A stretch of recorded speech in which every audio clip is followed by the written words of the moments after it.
ден на всички! Уважаеми дами и господа, гости от цяла България и от чужбина, уважаеми господин президент Петър Стоянов, господин Запрянов, министър на отбраната, господин Ангелов, заместник кмет на община Белене, Ваше превъзходителство Мехмет Уянък, посланник на Турция в България, казвам се Руси Чанев, и за мен е чест да открия годишното поклонение в памет на жертвите на тоталитарния комунистически режим в лагера Белене 2024 година. Нека най-напред да чуем националния химн на Република България.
Жертвите на лагера Белене, които почитаме днес, са мечтали родината ни да е свободна и независима страна в Европа. Днес ние сме част от Обединена Европа. Нека да изслушаме и химна на Европейския съюз.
Много от жертвите на лагера Белене, които почитаме днес, и в чиято памет е таз годишното поклонение, е под наслов "Помним жертвите", 75 години от създаването на лагеря Белене и 40 години от началото на третия му период, свързан с насилствената смяна на имената на турското малцинство в страната от комунистическия режим начало с Тодор Живков. За втора поредна година днешното възпоменателно събитие е организирано от инициативна група, обединила усилията да работи доброволно и безвъзмездно за провеждане на годишното честване на Белене, в която влизат Ана Христова, филолог от София, Бисера Виденова, фотограф от САЩ, Даниела Беличовска, председател на дискусионен клуб Свободна България, Корнелия Маринова, кмет на Ловеч 2015-2023 година, общественик, ангажиран с почитта към жертвите на комунистическия режим, Лиляна Друмева, председател на Съюза на репресираните от комунизма памет, София Юрдакул, председател на гражданската организация Справедливост, права и културно сътрудничество на Балканите, обединила бившите лагеристи в Белене по време на така наречения възродителен процес и техните близки, доктор Андрей Ковачев, евродепутат, инициатор на множество събития за преосмислене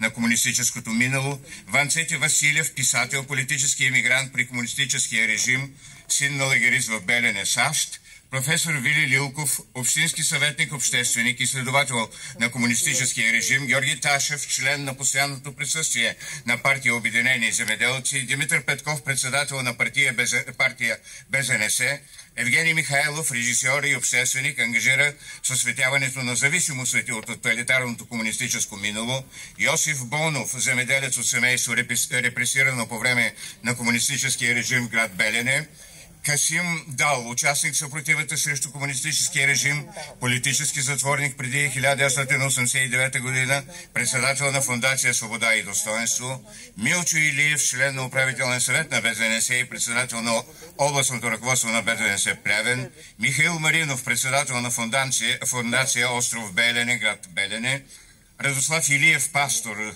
дискусионен клуб Свободна България, инженер Симеон Стоилков, партия Обединени земеделци, район Витоша, София, Стойко Стоянов, журналист, главен редактор на сайта Фактор БГ, Стойчо Стоев, директор на училище във Варна, син на земеделец лагерист в Белене, Христо Христов, журналист, изпълнителен директор на Фондация Истина и памет. Инициативата се подкрепя и от Атлантическия съвет на България. Годишните чествания на жертвите в лагера Белене са традиция, започнала веднага след края на тоталитарното управление на БКП през 1989 година. Репресираните и земеделците са в основата на годишните чествания в периода 1990-2013 година. Отец Пауло Кортези организира годишното честване в периода 2014-2016. Михаил Маринов от Фондация Остров Белене и Община Белене са съорганизатори на честването в периода 2017-2019 година. Сега давам думата на президента Петър Стоянов да открие тази годишното честване. Моля, господин Стоянов, заповядайте. Уважаеми господин министр, уважаеми господин посланник, уважаеми господин областен управител, уважаеми госпожи и господа, искам най-напред да се обърна, разбира се, към хората, които са прекарали дни, месеци и години в този лагер и да им кажа, че техните страдания няма да бъдат забравени. Обръщам се към всички вас, защото 3 вълни общо взето лагерници са минали през Белене. Аз успях да срещна от първата вълна само един, ако са повече, моля да ме извинат. И това е господин Любен Архитонов, който е дошъл тук 49-та година. И аз ви моля да го наградим с нашите ръкопляскания и да му благодарим, че е тук сред нас. Знае се, лагер Белене е открит точно преди 75-та година, тук с постановление на Министерски съвет, чието министър-председател по това време е Георги Димитров. Разбира се, в България има още много други лагери и затвори. Белене обаче се превърна в синоним на комунистическата репресия и комунистическата жестокост, която в много голяма степен беше безмислена. Писали са много изследователи по този въпрос и е странно, че даже животното, което има нагон за оцеляване, убива други животни от своя вид, убива ги за да се нахрани и да оцелее, но никога не се гаври с тях и не проявява такава жестокост, каквато жестокост проявява човек към човека.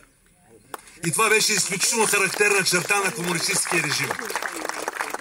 Комунистическия режим, който с всички средства искаше да наруши приемствеността в българската държава, започнала от първите години на освобождението, продължила до Втората световна война, си послужи с тези ужасни методи, които за съжаление и до сега остават не съвсем ясни, не съвсем известни, не само на хората извън страната ни, но и за нашата широка общественост. И затова ми се ще да кажа нещо, което, по-моему, трябва да се запомни. Паметта е онова велико нещо, онзи дар, който отличава човека от животното. Паметта е този дар от Бога, благодарение на който човек помни не само това, което се е случило от деня, когато е започнал вече да мисли и да разсъждава, но и онова, което се е случило хиляди години назад, благодарение на човешката история. И за това ще бъде непростим грях в тази общо българска, общо национална нашинска памет да не бъде вграден спомена и за Белене, и за всички останали места, които са символи на ужасяващия комунистически режим.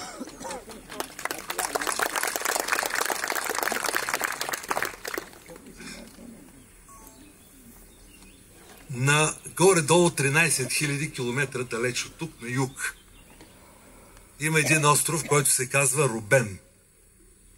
На този остров 27 години прикарва в единична килия Нелсън Мандела в борбата си срещу южноафриканския апартейд. За Нелсън Мандела знае всеки средно интелигентен човек по света и всеки ученик. На 13 000 км реципрочно от остров Рубен се намира остров Белене. На остров Белене са прикарали част от живота си истински мъченици.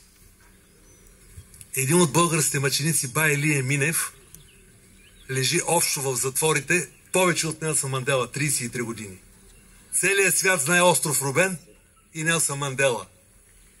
И колцина знаят остров Белене и мъчениците на българския комунизъм.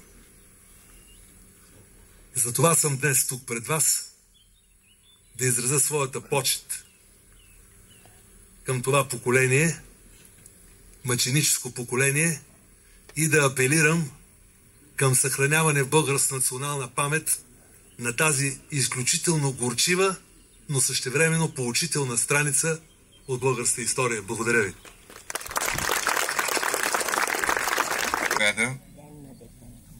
Замкмета на община Белене, който е сред официалните лица, господин Петър Ангелов.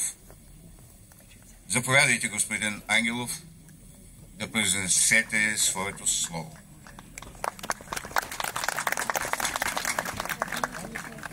Уважаеми господин президент Стоянов, уважаеми господин министър на отбраната, Ваше превъзходителство, уважаеми организатори, уважаеми дами и господа, позволете ми от името на кмета на общината господин Милен Дулев, от името на общинска администрация и лично от мое име да ви приветствам с добре дошли в сърцето на красивия остров Персин. Място красиво със своята флора и фауна, но също така място на страданието, място на несправедливостта, място на болката, място на памет. Място на един режим, който никога не трябва да допускаме в нашия съвременен живот. Тук е мястото да споделя пред вас, че община Белене и фондация Остров Персин има идеен проект за запазване на паметта и събития на концлагера Белене. Основната ни мисия е запазване на паметта на всички страдали и избити невинни жертви в този концлагер Белене. Идеята е да се направи възстановка на цялата инфраструктура на лагера и след направата му се надяваме младите хора да знаят историята на страната, да се учат от грешките и никога да не позволяват тези грешки да се случват отново. Поклон пред жертвите на комунизма.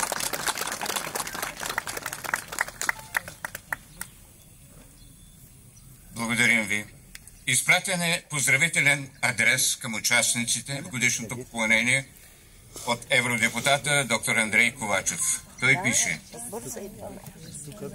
скъпи приятели и съмишленици, поздравявам ви с годишното поклонение в памет на жертвите на комунистическата диктатура в концлагера Белене. Тази година съм възпрепятстван да бъда с вас на Персин, но ви уверявам, че в мое лице вие имате безрезервна подкрепа.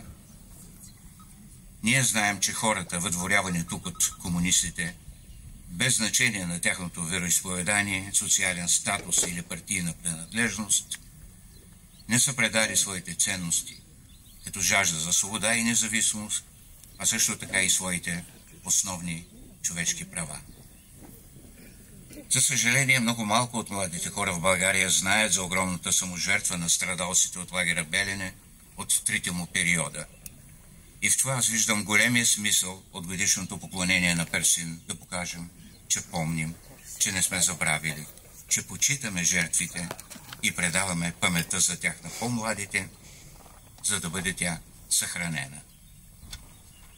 Изминаха 35 години от края на комунистическия режим, но за съжаление бившия лагер Белене все още не е превърнат в национален мемориал и национален паметник на културата. Ние в инициативната група Белене обаче ще продължим общите усилия това да се случи и с бъдещия мемориал на концлагера Белене да поставим началото на държавната политика към местата за памет на комунистическите репресии и техните жертви. Ваш Андрей Ковачев.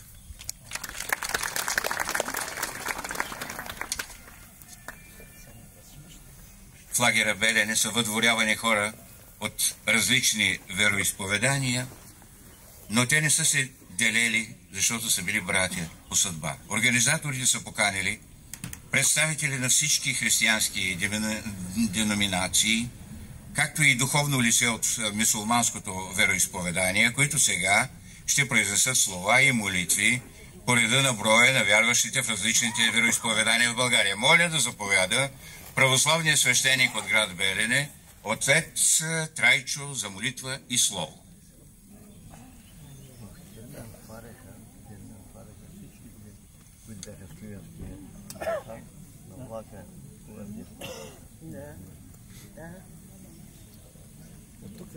Благословени от Бога на всички вас, които са дошли да почетем хората, които са си отишли от този свят, които са дали живота си, да знаят тези, които се нагърбат с обществената работа, че смъртта на тези хора ще падне върху тези, които не помагат на това общество. Има един принцип. На комуто е много дадено в този свят, много ще си иска вечността. Ние, богословите, ние свещениците, ние знаем, че ние идваме за кратко време, в който да реализираме нашия живот. И сме благодарени на смелите хора, които винаги ги има и да излизат напред и да водят обществото. Нека да се помолим на Бога отново да се появяват такива силни хора, защото смъртта на тези, които са си отишли, са отговорни онези, които са поели да върват напред за просперитет на България и на обществото. Днеска ме води Йоско Бонов. Запознахме се с Мехмет и Мехмет ми каза нещо, което много му обиде. Мехмет казва: аз по-добре живея в Турция, отколкото в България, ако бях тук. Това е срам наистина и нека тези, които са се ангажирали да управляват нашата страна, да знаят, че проклятието на тези, които си отидоха от този свят, ще падне върху тях, защото живота не го направиха по-добър, както трябваше да бъде.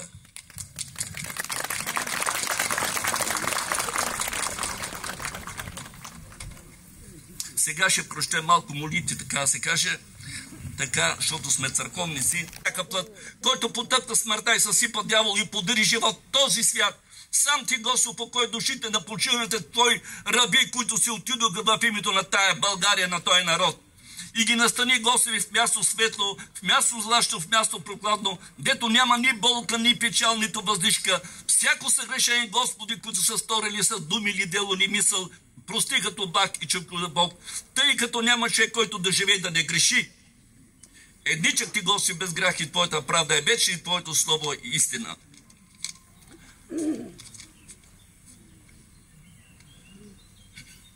Со святи ми упокой, Христе, душу раба Твоих, и деженет болезни, печални воздихание, но жизнь безконечная, надгробное ридание, творяще песен, аллилуйя, аллилуйя, аллилуйя. Амин, амин.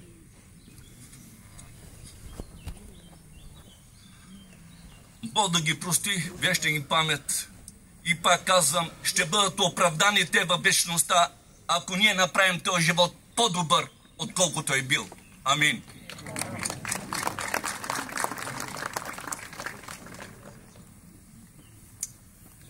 Моля да заповяда имамо Сердар Окуш за молитва и слово.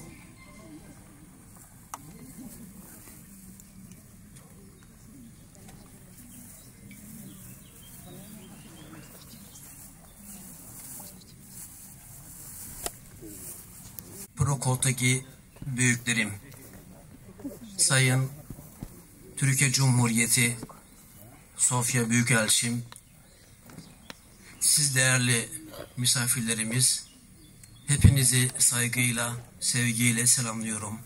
Hoş geldiniz diyorum. Скъпи гости от протокола, скъпи посланник на Република Турция, скъпи гости, на всички ви казвам добре дошли.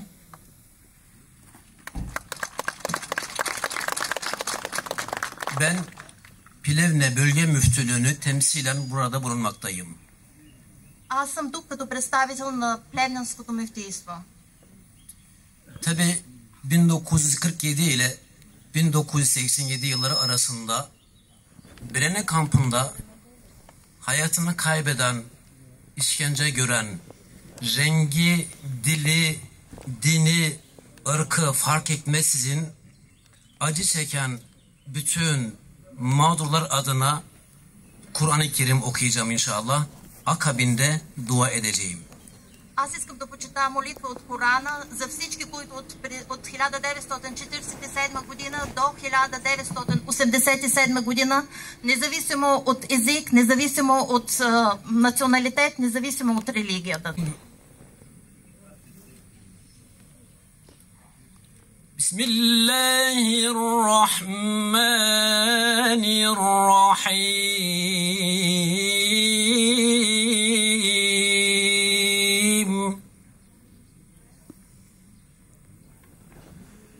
فاذكروني أذكركم واشكروا لي ولا تكفرون.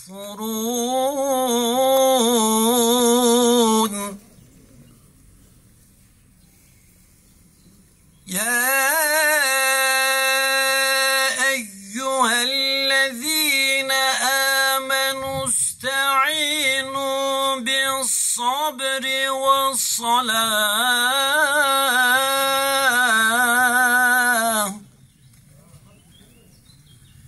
إن الله مع الصابرين.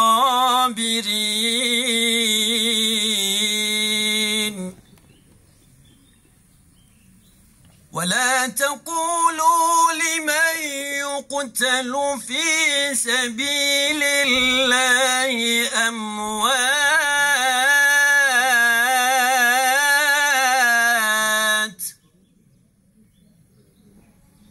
بل أحياء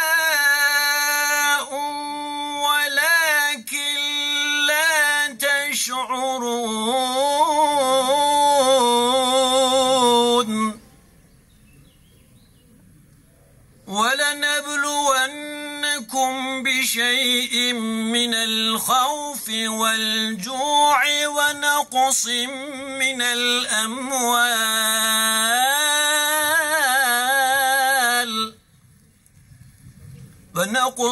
من الأموال والأنفس والثمرات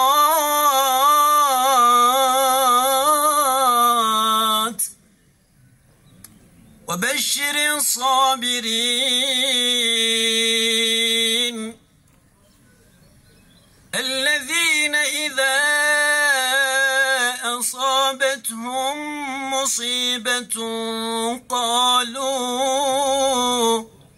قالوا إنا لله وإنا إليه راجعون.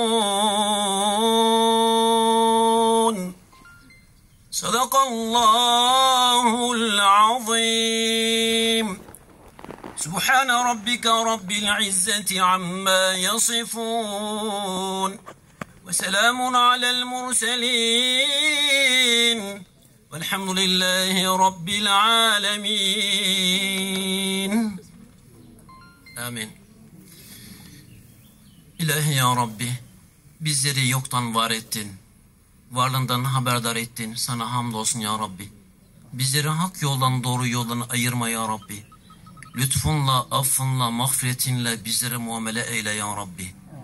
İlahi ya Rabbi, öncelikle Peygamber Efendimiz Hazreti Muhammed sallallahu aleyhi ve sellem'in ruhu için ve başta Berene kampında hayatını kaybeden, işkence gören mağdurların rengi, dini, dili fark etmeksizin hayatını kaybedenlerin ruhları için bu coğrafyada, Balkanlar coğrafyasında medfun bulunan bütün şühedanın da ruhları için, Allah rızası için El Fatiha.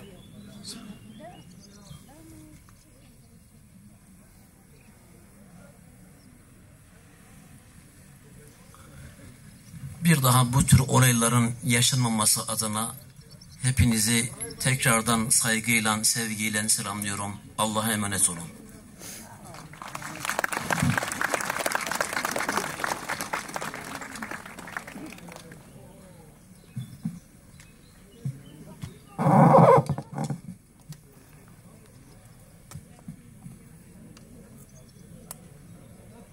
Моля за молитва и слово да заповяда отец Пауло Кортези, католически свещеник в град Белене, който през 2014 даде голям тласък лагера Белене да се превърне в мемориал.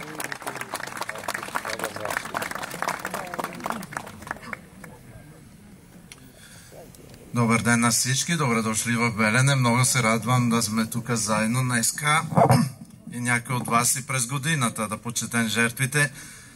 Аз няма да кажа нищо ново, вече съм говорил много пъти. Искам да ви подарявам размислите на двама меченици, българи меченици, защото в тези думи, те не са само думи, те са преживели това нещо и са писали това нещо преди да бъдат убити.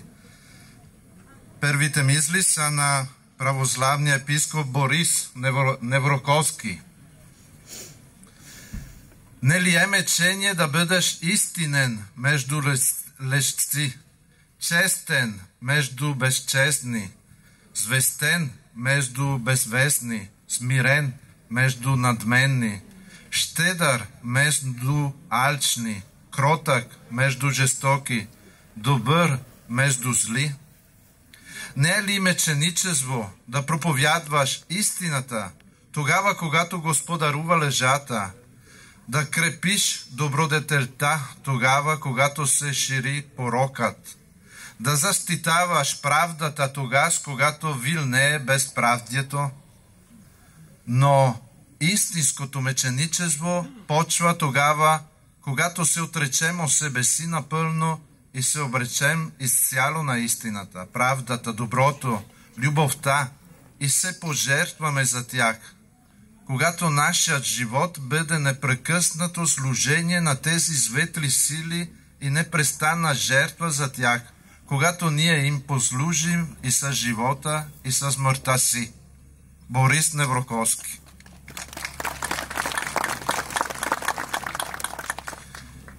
И другите думи са на нашия съгражданин тук от Белене, монсеньор Евгений Босилков. Той също е епископ на католиците в България, застрелян в София 1952 година, провъзгласен вече за светец. Той е един българин в небето, да се радваме всички.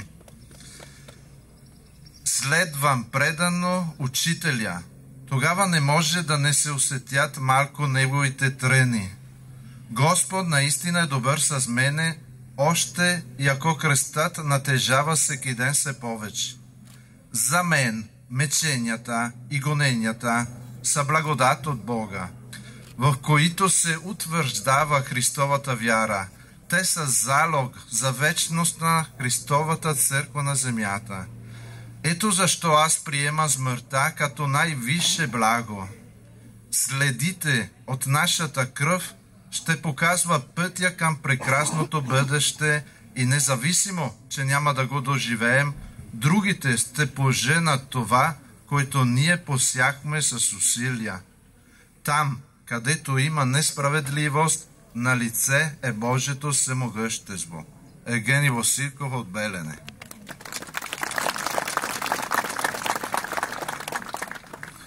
Ето ще ви оставям тези думи като подарък. Сега каня всички да се молим заедно. По принцип има само един Бог. Можем всички, това не е католическа молитва, е молитва към Бог. Можем всички да участваме. В името на Отца и Сина и Светия Дух. Амин. Богът на надеждата да бъде с всички вас. И с Твоя дух. Брати и сестри, в този ден на преклонение пред страдалците да признаем слабостите и греховете си и да помолим Господ да пречисти сърцата, умовете и душите ни. Да се помолим и да кажем заедно: освободи ни, Господи! Освободи ни, Господи! От омразата, която ни заслепява и ни кара да виждаме в лицето на ближния враг, който да унищожим. Заедно: освободи ни, Господи! От злобата, която понякога обзема сърцата ни и ни подтиква към разрушения. Освободи ни, Господи! От високомерието и убеждението, че сме най-добрите и най-справедливите, което ни подтиква да подценяваме другите. Освободи ни, Господи! От желанието да властваме и да подчиняваме останалите на собствените си идеи и в услуга на самите нас. Освободи ни, Господи! От страховете, които не ни позволяват да разгърнем потенциала си и които издигат непробиваеми стени около нас. Освободи ни, Господи! От войните, от всяка форма на авторитарен режим и насилие. Освободи ни, Господи! Да се помолим. Освободи ни, Господи, от всяко зло и ни помогни да живеем като свободни хора в мир и взаимно уважение.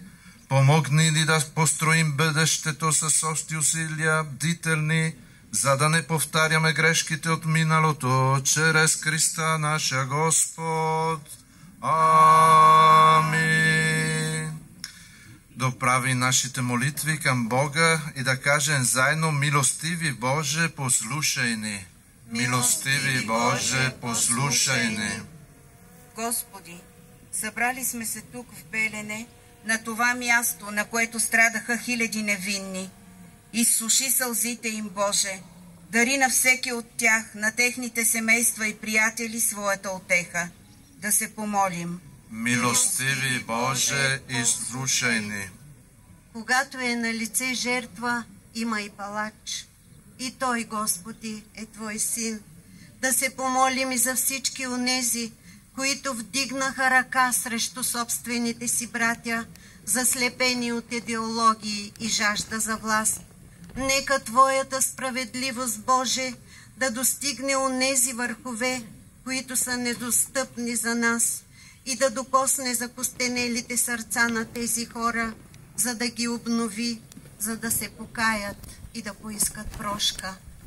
Милостиви Боже, послушай ни. Поверяваме Ти, Господи, нашите деца и млади хора. Помогни ни, Господи, да излекуваме тази рана, превръщайки това място в приветливо и гостоприемно място, подходящо за памет, диалог и възпитание. Да се помолим. Милостиви Боже, послушай ни. Да се помолим заедно с думите на нашия Господ Исус. Отче наш, който си на небесата, да се свети Твоето име, да дойде Твоето царство, да бъде Твоята воля, както на небето, тъй и на земята. Насъщния ни хляб дай ни днес и прости нам дълговете ни, както и ние прощаваме на нашите длъжници.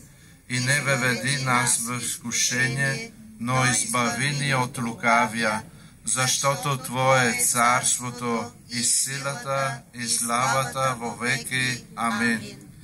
Да се помолим.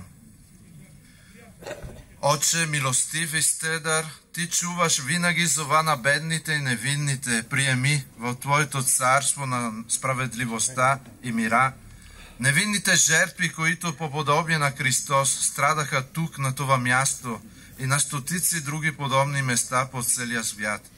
Дари ни сила и смелост, за да не забравяме никога тяхната саможертвата и осланяйки се на нея да построим заедно мирен и по-добър свят, чрез Христа наша Господ. Амин.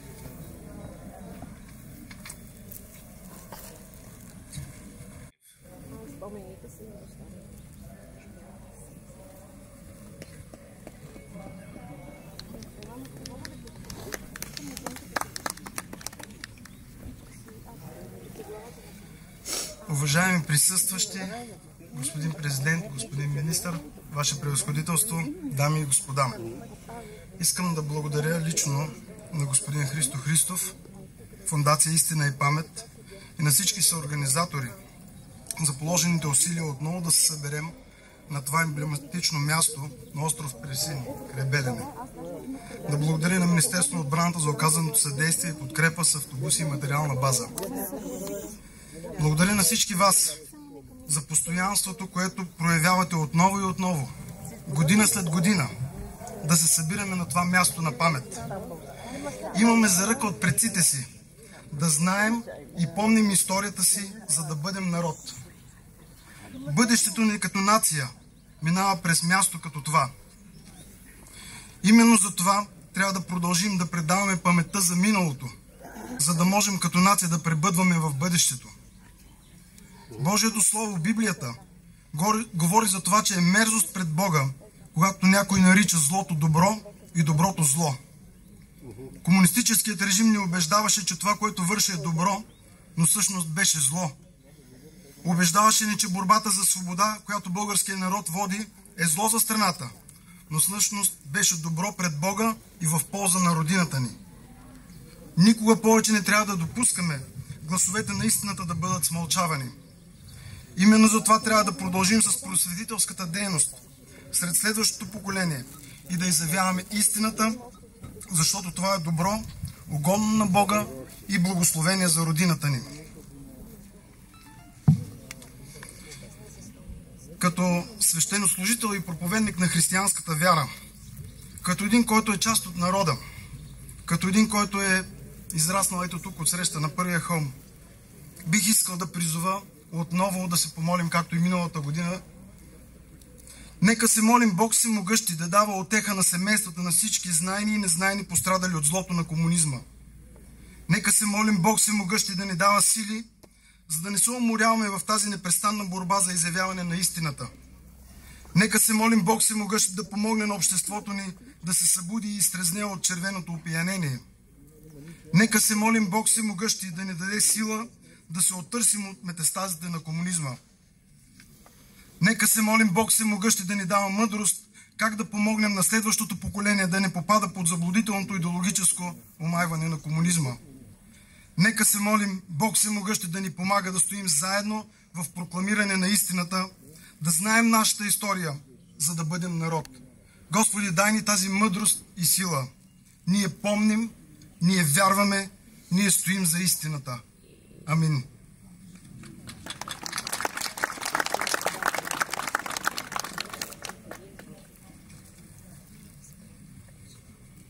Моля ви сега, след силните думи на четиримата наши духовници, да почетем паметта на падналите жертва в лагера с едноминутно мълчание.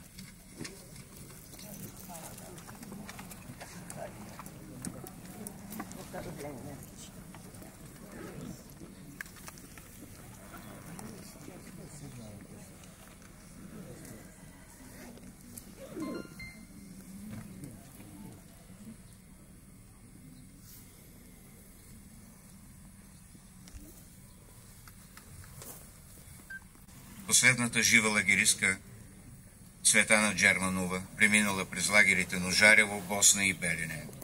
Тя е единствената лагеристка, която написа и ни остави спомени за преживяното в комунистическите лагери.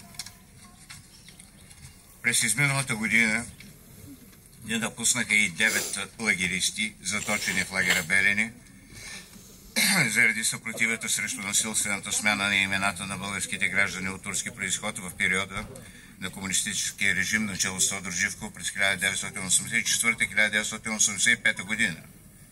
Това са Хасан Мустафов Дуралиев, роден в Яблоново през 1944 година, починал в родното си място. Мюмюн Исмаил, роден в Кърджали през 1945 година, починал в град Бурса, Турция. Мюмюн Раджебов Мехмедов, роден в Кърджали през 1949, починал в град Адапаза, Турция. Расим Аптула Расим, роден в Кърджали през 1952 година, починал в град Измир, Турция. Рашид Ахмед Сали, роден в Кърджали през 1943 година, починал в град Истанбул.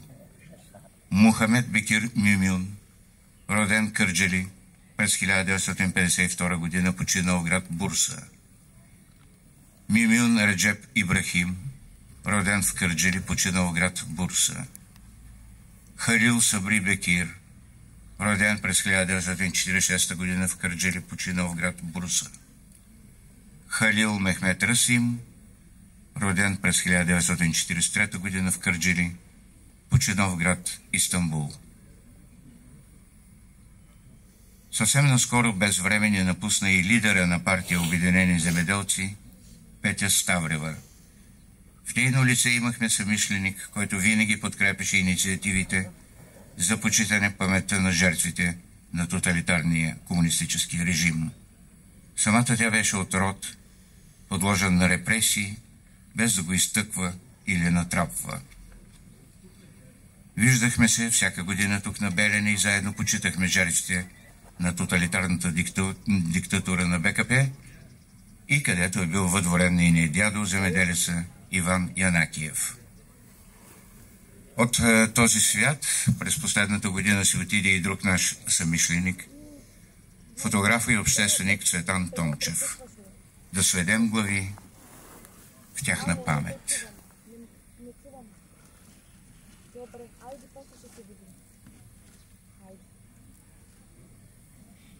Много хора, въдворени в Белене, вече не са между живите, но все още има живи лагеристи, които не са забравили това място и страданията в него и идват на годишните поклонения. Днес те също са с нас. Моля хората, които са били въдворени тук, да излязат напред и да дойдат при мен.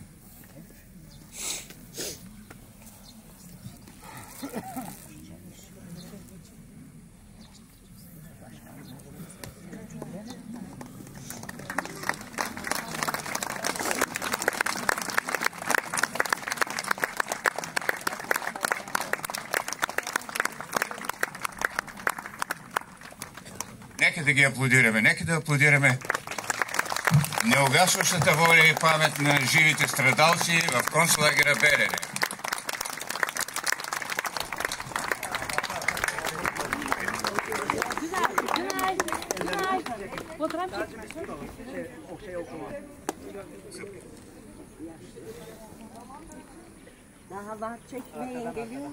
Сега давам думата на един от живите лагеристи, господин Сабрисан Искандер, който ще помоля да каже с какво се е сблъскал той и събратята му в лагера и как се чувства днес тук. Благодаря ви от България и от Турция живеещите. И аз повече ще направя ударение върху българското правосъдие. Учреждение, което раздава правосъдието на Република България.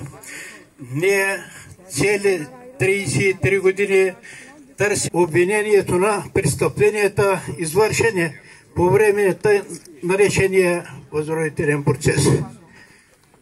Ние в национален период починаха, но тие, които изтезаваха хората, преките хора, които от МВР-то все още са живи, ние искаме преди да сме умрели, те да бъдат най-строго наказани.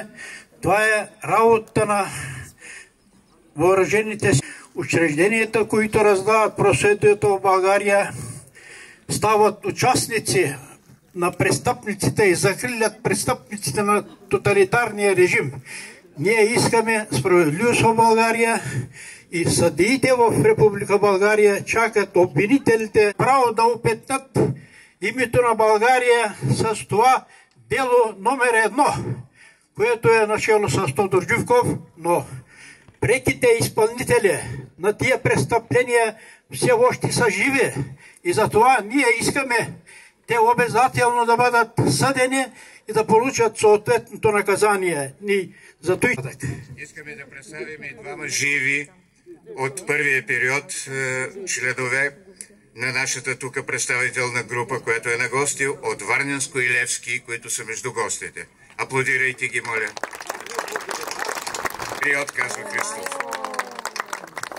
Пропуснахме да съобщим Димитър Станков, който е починал, роден и живял в село Труд, Пловдивско, политически затворник и лагерист. Неуката Теодора Димова, защото тя е не само творец, който в творчеството си описал пораженията на тоталитарната комунистическа система, но и има изключително активна гражданска позиция, включително и за необходимостта за преосмислене на социалистическото минало. Няколко думи за нея. Теодора Димова е сред най-известните и четени български писатели, авторка е на 9 пиеси, играни в страната и в чужбина. Написала е романите Емине, Майките, Адриана, Марма Мариам, Влака за Емаус, Поразените, Не ви познавам.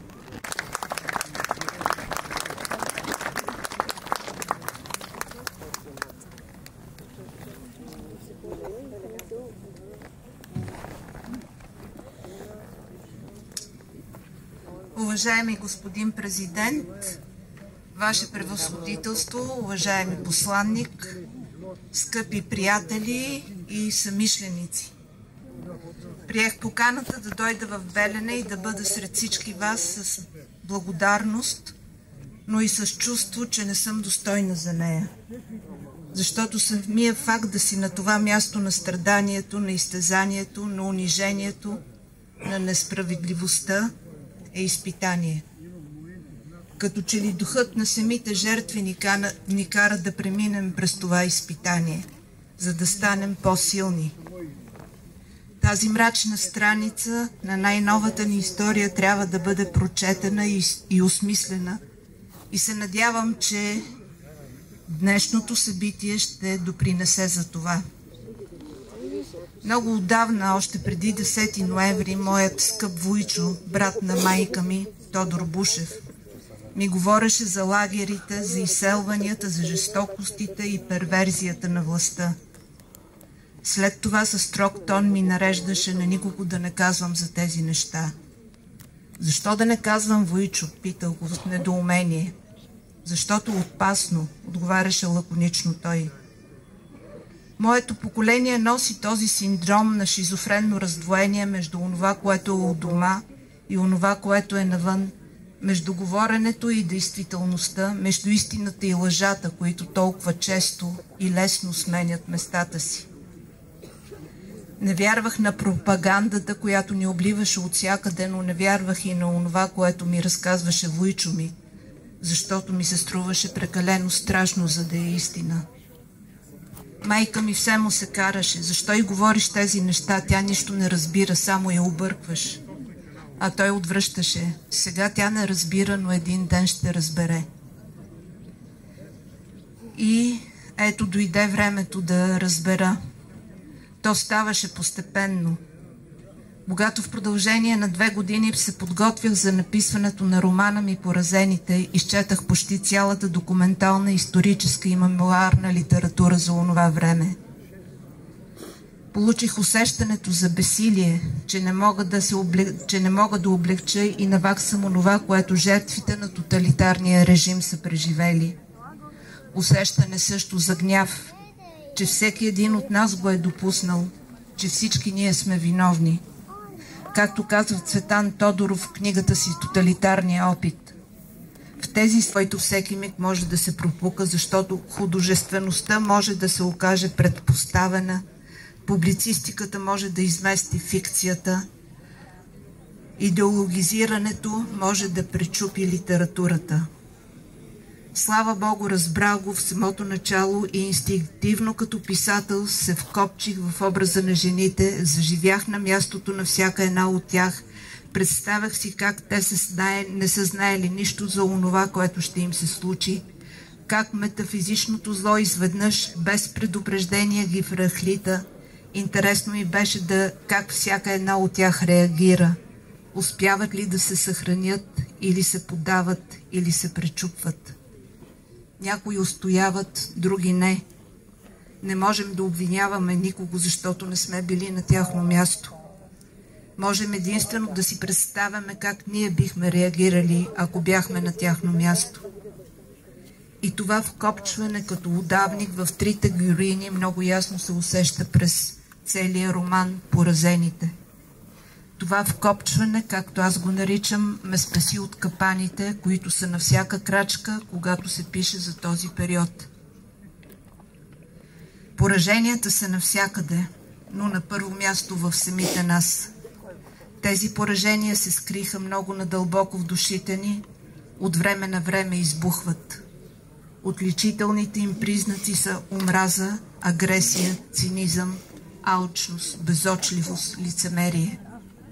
Или апатия, равнодушие, безкритичност. Все неща, наследени от онази епоха, все същите бесове, които вилнеят и с които не можем да се справим. И една от причините е, че ние заровихме тази тема под пепелта на времето. А тази пепел е от изпепелените души на поколенията, преживели страданията.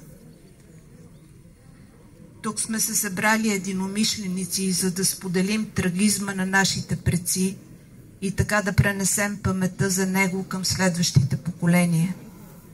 Без паметта за близкото ни минало, новите поколения са оголени без защита, без имунен механизъм.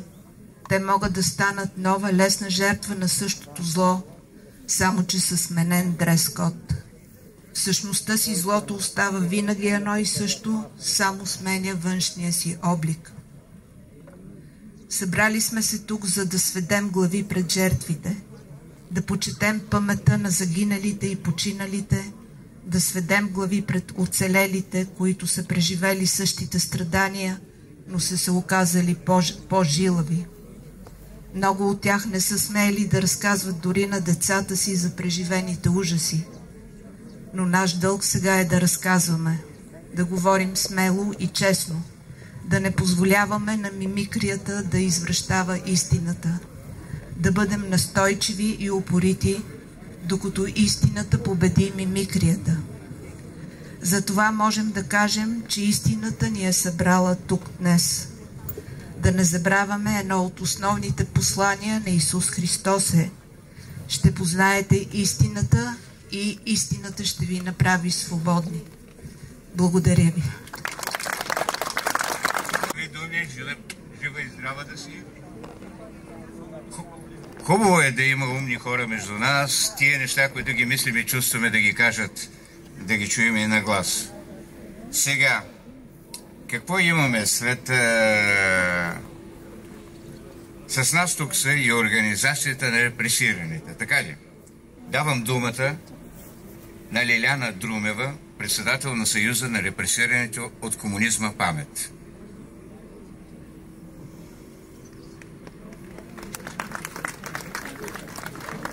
Където е удобно?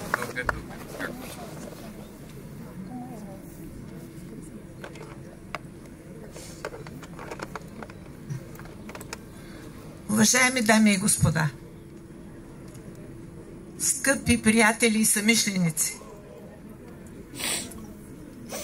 почти всяка година от 90-та година до сега аз се виждам с мнозина от вас тук и ни събира едно нещо – паметта. Паметта, за която говори президента Стоянов, паметта и справедливостта, за която говори Сабри Ескендер. Паметта, която справедливо разкъсва обществото ни вече 35 години. Някой ще каже, защо пък да ни разкъсва? Имаме въпроси, от които ще стане защо, ясно, защо ни разкъсва. През всички тези години на демократични промени, различни социални актьори се противопоставяха един на друг в полето именно на тази памет. Така България се превърна в два архипелага, два самотни острова, с различни морални стандарти и непримирими версии за близкото комунистическо минало. Можем ли да не помним това минало? Абсурдно е да не го помним. Тогава си задаваме въпроса: а какво е отношението между паметта и справедливостта? Как нашите лични спомени на много от нас тук ще се примирят и с това, което се случи след 10 ноември 1989 година? Всички вие тук знаете какво се случи. Възникна необходимостта всеки истински дисидент да бъде заметен под килима, за да могат наследниците на предишните да излязат на преден план, за да могат децата и внуците на палачите от Народния съд да влязат отново във властта. Това породи реципрочност, необходимост от реципрочност на прохода. И какво? Трябваше да се примирим, да забравим, да вървим напред, отново да наведем глави и да кажем: абе, в името на доброто на страната, дайте да преглътнем. Признаването на минали несправедливости и престъпления прави обществата по-силни, по-демократични. Така постъпиха в Германия, така постъпиха в Испания след режима на Франко, така постъпиха в Южноафриканската република след апартейда. Но тогава, когато се извиниха, когато имаше прошка, как да простиш, когато никой не ти е поискал прошка? И сега отново възниква въпроса: да помним или не? Мисля, че паметта за жертвите и този техен дух, който витае тук, на това място от 1954 година до ден днесен, изисква някаква справедливост. Защото тези хора никога не се примириха с несправедливостта, защото не станаха доносници и предатели, защото по време на възродителния процес потърсиха своите човешки права и не пожелаха да сменят имената си, защото имаха идеал и го защитаваха с цената на най-скъпото на своя живот, защото тяхната съдба беляза съдбата на техните семейства, на техните близки, които властта след 10 ноември удобно забрави. Някои ще ми възразят: не чак така де. Не винаги. Да, разбира се. Когато им трябва, те се сещат за нас. Поставят ни като значка на ревера и са най-отпред с нас. Обикновено преди избори. Все още се надявам да видя, освен някои неща написани в учебниците, за които и аз, и Христо, и още десетки други толкова усилия положихме да ги има в учебниците по история. Аз се надявам да видя, че в учебниците вече ще има откази от такива книги, в които ще прочетем всичко за Георги Марков. Че в учебниците ще има откази от книгите на Теодора Димова. Че в тях ще се говори за героите на Белене, за героите на Ловеч, за затворите на комунистическа България. Това се надявам да видя в българските учебници. Защото младите трябва да знаят и утре да направят своя справедлив, информиран избор. Благодаря ви, приятели, че сте тук. Искам да ви кажа, че паметта за високата човешка цена в името на демокрацията, платена тук, няма алтернатива. Наш дълг е, докато дишаме, да отстояваме тази памет и да я пазим на всяка цена. Благодаря ви. Дружеството Справедливост, права и културно сътрудничество на Балканите е обединило бившите жертви на Белене от времето на насилствената асимилация на турското малцинство от комунистическия режим. От тяхно име ще говори бившия лагерист господин Шукри. Заповядайте.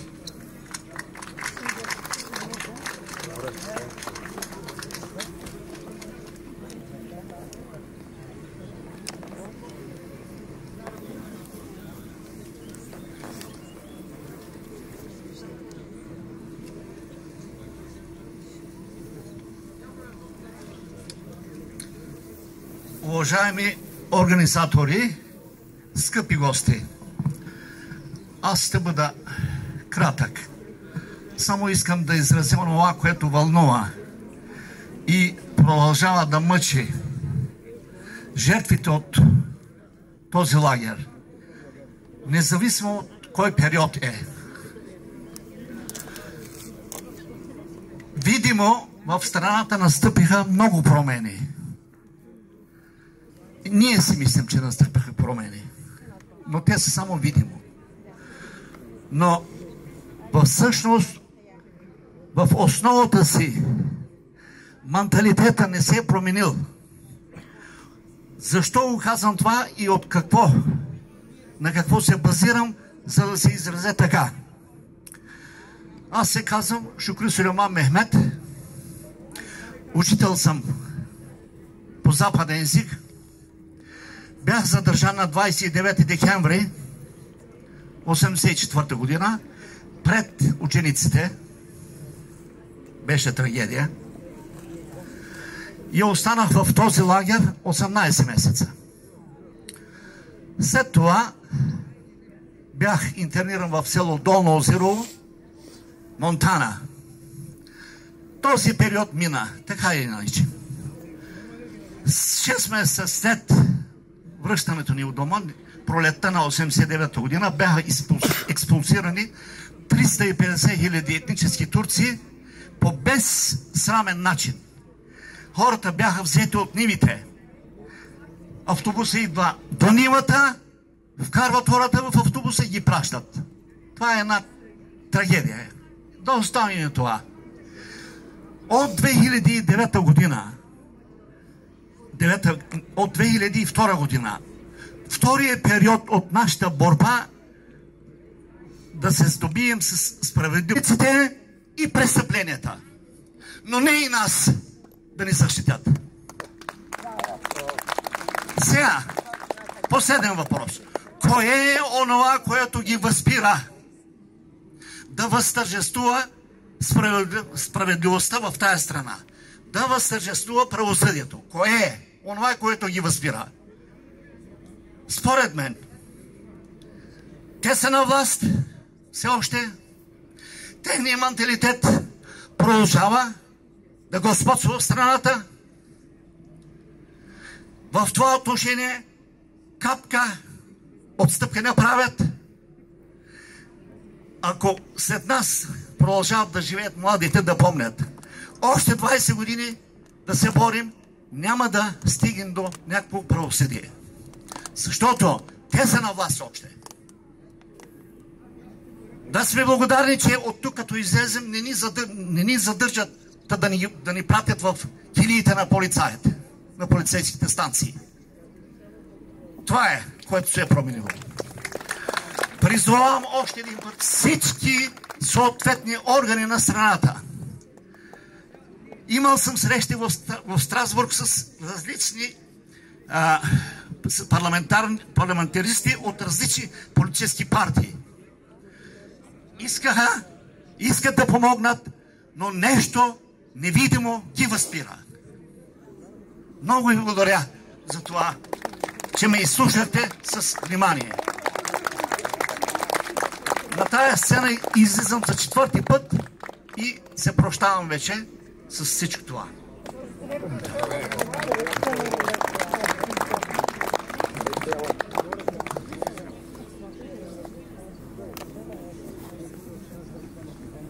Известно ви е, че земеделците са дали едни от най-многобройните жертви в Белене. Те не са забравени. Тук сред нас много привърженици на партия БЗНС и на партия Обединени земеделци. Моля да заповяда Милчо Илиев, член на управителния съвет на БЗНС и председател на областното ръководство на БЗНС в Плевен.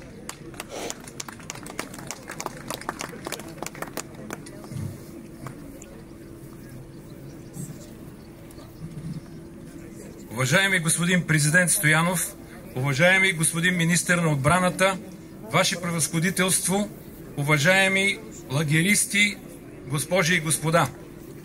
Първоначално искам да благодаря от името на областната организация на БЗНС в Плевен на господин Христо Христов, който за втора година води инициативна група Белени за добрата подготовка на годишното поклонение в памет на жертвите на тоталитарния комунистически режим в концлагера Белене. Искам да напомня, че в този период излезе труда на доцент Мартин Иванов, бившите хора на концлагера България.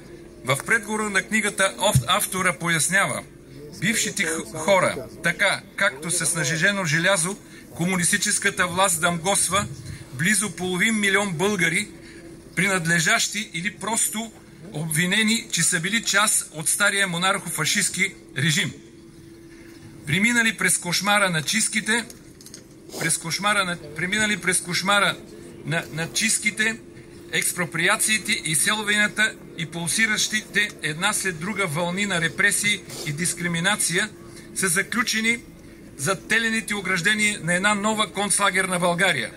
Тук е мястото да припомним, че много от комунистическите автори твърдят, че след преврата на 9 септември 1944 година в България не е имало съпротива срещу настъпващия комунистически режим. След забраната със закон на БЗНС с главен секретар Никола Петков и неговите поделения Земеделския младежки съюз и други, през август 1947 година структурите на ЗЕМС започват изграждане на нелегални въоръжени групи. Тук се появява началото на горянското движение. Знам, че днес между нас има и наследници на горяните. В този период местното население поддържа горяните, а не властта на комунистите. В края на Корейската война 1953 година надеждата, че ще има помощ отвън за победата над комунистическия режим и след много терор на горянското движение е сложено край. Много бих искал сегашния президент да посети това място, да се запознае с всичко, което ни заобикаля, да прочете за съдбите на хилядите бивши хора и тогава да прецени на коя страна на историята трябва да бъде. Ние всички тук няма да позволим страданията на тези минали от тук да бъдат забравени. Няма да позволим да се забрави едно от най-големите престъпления на комунистическия режим – възродителния процес. Искам да припомня един разказ на етнически турчин Мустафа Хаджиев, който е в лагера малко преди затварянето му през 1961 година. Той разказваше за жестокостта на инспекторите и милиционерите. Той през сълзи говореше за това как е възможно българин да постъпва така с българин, че това за пръв път се случва в нашата история. Сами си досещате откъде е дошла тази азиатска жестокост. Уважаеми госпожи и господа, вече след толкова години идваме тук и сме убедени, че това място никога не трябва да бъде забравено. Той е пример, никога не се повтаря всичко, което се е случвало тук. Благодаря за вниманието.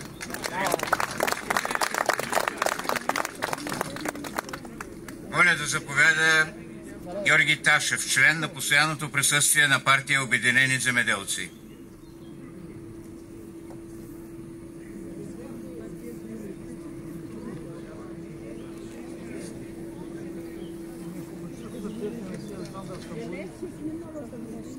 Скъпи земеделци, демократи, радетели за каузата на свободата, уважаеми гости!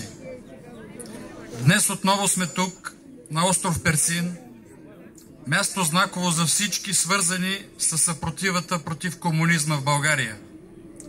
Място, превърнало се в нарицателно за ужасите на червената диктатура – Белене. Тази година за нас от политическа партия Обединени земеделци поклонението на острова на мъчениците е белязано от още една скръб. Загубихме нашия лидер Петя Ставрева, светлина на душата й.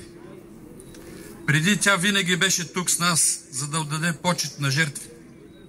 Като политик и потомък на земеделци от тази трибуна, тя винаги призоваваше да пазим свободата и демокрацията, защото те нямат алтернатива. И да казваме истината за тоталитарното минало, за да не се повтори то никога вече.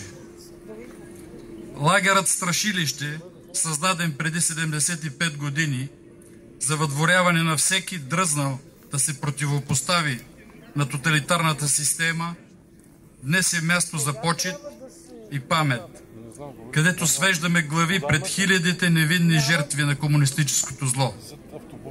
Ако не си справилната линия на партията, в Белене. Ако си земеделец и искаш да опазиш земята си, в Белене.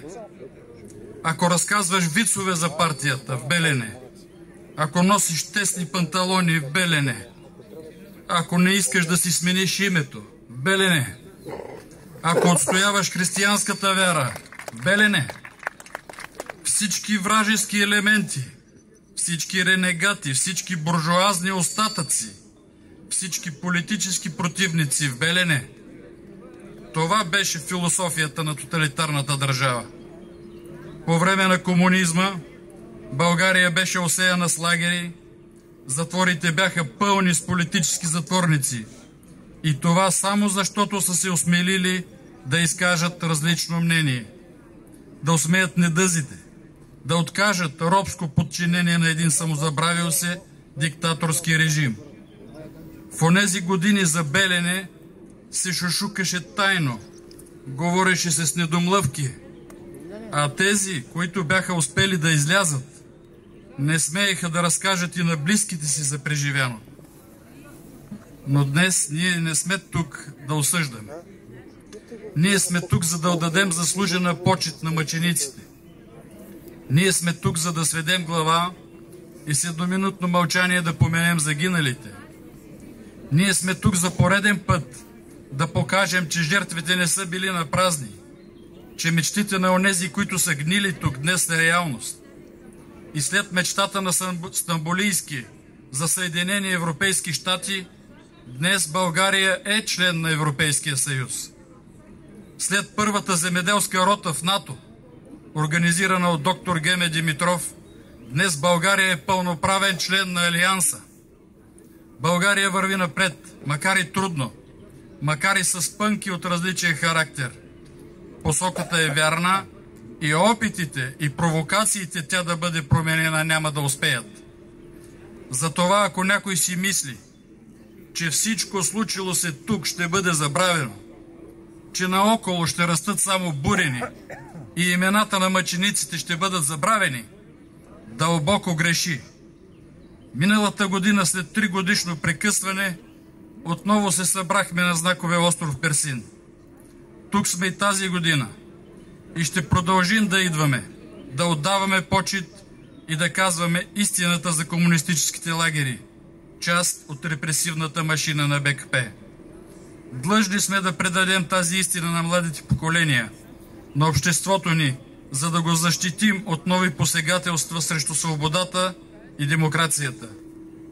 Хилядите преминали през ада на остров Персин заслужават паметта за тях да бъде съхранена в мемориален комплекс, където да бъдат изписани имената на всички лагерници.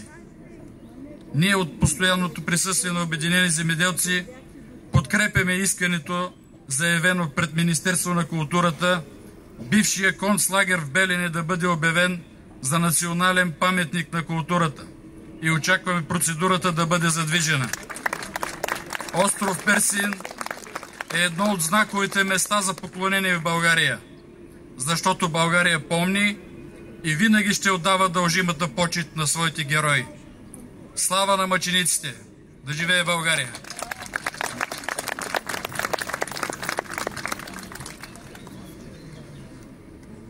Сега за слово ще поканя съпредседателя на Атлантическия съвет на България доктор Иван Анчев.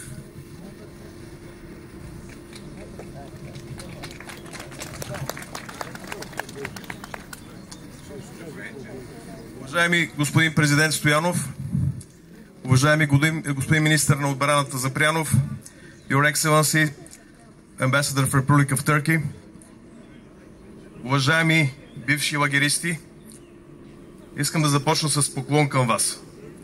С поклон за всички мъки, всички тързания, всички незгоди, които сте изтърпяли тук, на това място, но сте запазили своето човешко достоинство, своя стремеж към свобода и своя стремеж към демокрация. Аз няма да говоря дълго, но искам да излеза с един призив към всички обществени организации, които са тук, към всички политически партии, които са тук, към всички нас, гражданите, да отправим призив към българската държава това място да бъде превърнато в национален паметник на културата, в национален паметник, който да пази спомена, че това никога не трябва да се връща отново и никога не трябва да се случва отново. Защото има политически сили сега, които призовават да бъде отворен отново този злокобен лагер, за да бъдат вкарвани вътре и накомислещите. И ще завърша с това, че е срам и позор българската държава да дава пари, да субсидира възстановяването на така наречения паметник на връх Бузлуджа, паметника на Българската комунистическа партия, а в същото време да няма паметник, който да пази спомена за всички човешки съдби, които са били тук и през които са минали през ада. Благодаря още веднъж, да се помни вечно вашата памет. Благодаря. В днешното годишно честване специално от Америка е пристигнал писателя и политически емигрант при комунизма Ванцети Василев, той е син на лагерист в Белене. Аплодирайте го, моля.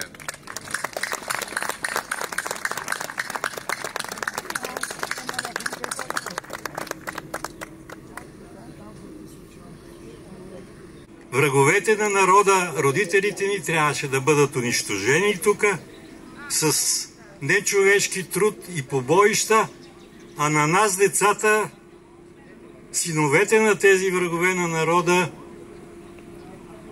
с Опирахме някакси неизбежно тоя етикет, прескачаше в характеристиката и нашите мечти умираха тука. Ние и много такива като мене нямахме право да учиме във висшите заведения. Няма повече да ви отнемам само две дефиниции. Врагове на народа, кои бяха те? Това бяха хора с различно вероизповедание, различна идеологическа принадлежност и различна партийна. Това беше тяхната единствена вина.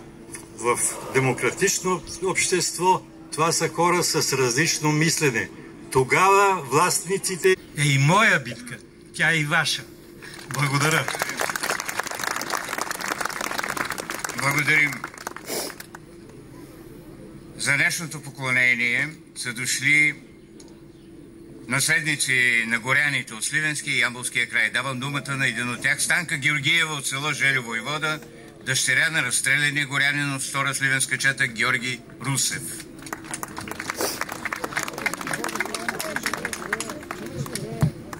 Уважаеми президент Стоянов, уважаеми министър на отбраната, уважаеми присъстващи, с огромно вълнение и оптимизъм в ранни зори тръгнахме от Сливенския край за поредна година да отправим почет, поклонение на жертвите, а една част от тях и на живите излезли от тук, макар и с много болка, страдания, но успяли да съхранят живота си, за да отдадем нашата почет, нашето поклонение на хора с силен дух, с морал, с искрено чувство за свобода и независимост в своя личен живот. И това са отстоявали до край. И тук сега искам да задам един въпрос към нашия президент. Като българи, като достойни граждани на тази страна, Република България, която в 35 годишното й съществуване, ние не внуците, не близките, а децата на убитите горяни, все още не знаем къде са траповете, къде са рововете, където са хвърлени телата на нашите родители. Или още ще чакаме така като Дянко Марков, някой да се вразуми, някой да почувства, че в деня на прошка трябва да поиска такава, за да му я дадем. Ние знаем, че няма да получим извинение, защото тази идеология, тези хора, които са вселени в нея, те са атеисти, те не са вярващи, те няма как да поискат прошка за техните престъпления. Но ние не я молим. Ще бъдем горди, силни, докато можем да дишаме, ще отдаваме почет и поклонения на тези жертви тук, защото те го заслужават и ще се чувстваме още по-силни и горди, че сме деца на хора, които са пожертвали живота си, които не са се спряли нито пред семейства, нито пред деца. Само и само България да бъде свободна и независима държава. Да живее България!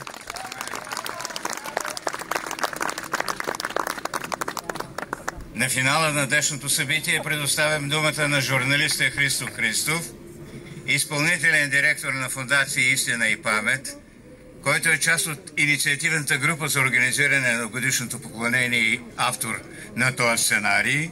Той ще обяви публично дарителите и хората, които работиха безвъзмездно, за да се случи тази годишното поклонение.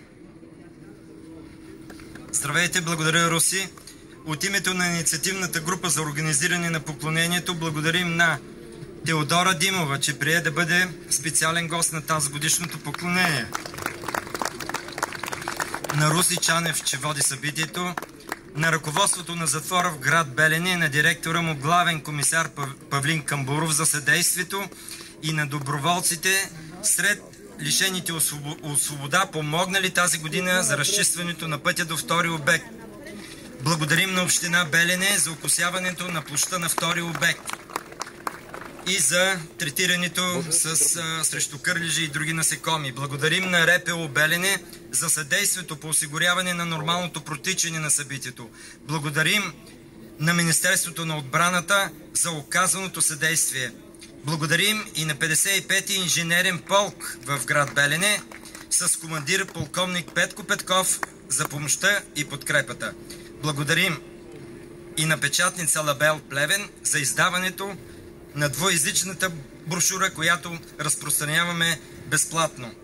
Днешното събитие не би могло да бъде без доброволните дарители, които се отзоваха на нашата дарителска кампания. Средства за провеждането на тази годишното поклонение дариха Веселина Озунова, Стойчо Стоев, Калина Петрова, Стефан Николов, Диляна Дилкова Пиперкова, Мартин Лубих, Милена Петкова, Мирем Алиш, Вили Лилков, Константин Чипев, Никодим Янушев, Хрисимир Тотев, доктор Петър Аухаген, доктор Иванка Танкова, Даниела Жеркова Ризова, Ваня Манолова, Филип Георгиев, Валери Томов, фирма Блик 99 ЕОД, Борислав Скочев, Меди Кешелес, Анна Христова, Венета Добрева, Коста Толев, Мариета Христова, Игнат Ангелов, Динко Господинов, Никола Серафимов, Ванцети Василев, Кристиян Петров, Емил Попов, Боряна Михайлова Гечева,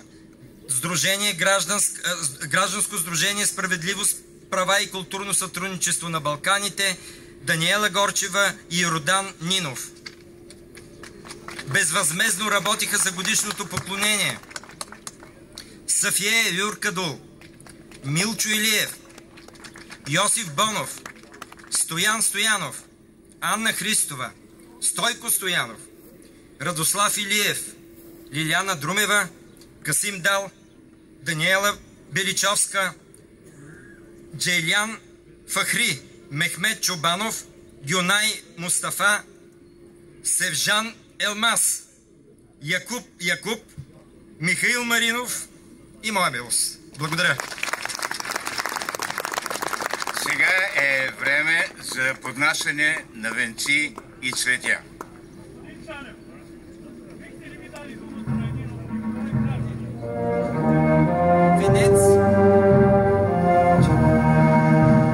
Венец от министъра на отбраната Атанас Запрянов.